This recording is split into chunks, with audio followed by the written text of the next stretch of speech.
கிருஷ்ணகிரி பாலியல் வழக்கில் கைது செய்யப்பட்ட சிவராமன் மற்றும் அவரது தந்தை உயிரிழப்பு தொடர்பாக பல்வேறு வதந்திகள் பரப்பப்பட்டு வரும் நிலையில் வதந்திகள் பரப்புவோர் மீது உரிய நடவடிக்கை எடுக்கப்படும் என்று காவல்துறை தரப்பில் எச்சரிக்கை விடுக்கப்பட்டுள்ளது. அது தொடர்பான அண்மை செய்தியை தற்போது பார்த்துக் கொண்டிருக்கிறோம். இது தொடர்பான கூடுதல் விவரங்களை செய்தியாளர் பாஸ்கர் வழங்க கேட்கலாம். வணக்கம் பாஸ்கர், கூடுதல் விவரங்களை என்ன பதிவு பண்ணுங்க. வணக்கம்.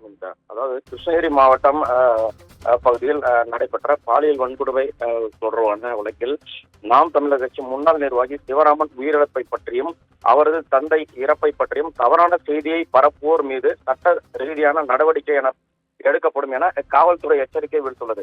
அதாவது கிருஷ்ணகிரியில் பள்ளி மாணவியை பாலியல் வன்கொடுமை செய்த வழக்கில் கைதான நாம் தமிழர் கட்சியின் முன்னாள் நிர்வாகி சிவராமன் உயிரிழப்பை பற்றியும் அவரது தந்தை அசோக்குமார் இறப்பை பற்றியும் தவறான செய்தி பரப்புவோர் மீது சட்ட ரீதியான நடவடிக்கை மேற்கொள்ளப்படும் எனவும் சிவராமன் தனது குடும்ப பிரச்சனை காரணமாக கடந்த 9/7/2024 எலி மருந்து சாப்பிட்டு அதாவது கிருஷ்ணகிரியில் உள்ள தனியார் மருத்துவமனையில் சிகிச்சை பெற்று வீடு திரும்பியுள்ளார்.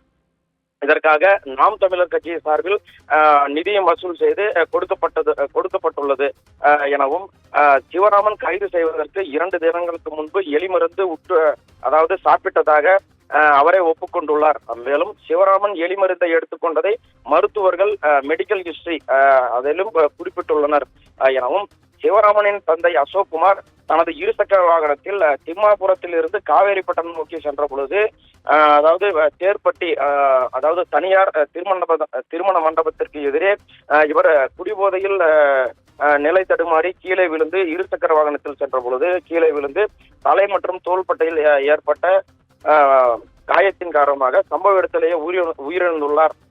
இதற்கான சிசிடிவி காட்சிகள் வெளிவந்துள்ளன. இதனால் நாம் தமிழர் கட்சியின் முன்னாள் நிர்வாகி சிவராமனின் உயிரிழப்பை பற்றியும் அவரது தந்தை இறப்பை பற்றியும் தவறான தகவல்களோ செய்தியை பரப்புவோர் மீது சட்ட ரீதியான நடவடிக்கை எடுக்கப்படும் என காவல்துறை எச்சரிக்கை விடுத்துள்ளது. கூடுதல் விவரங்களுக்கு நன்றி பாஸ்கர்.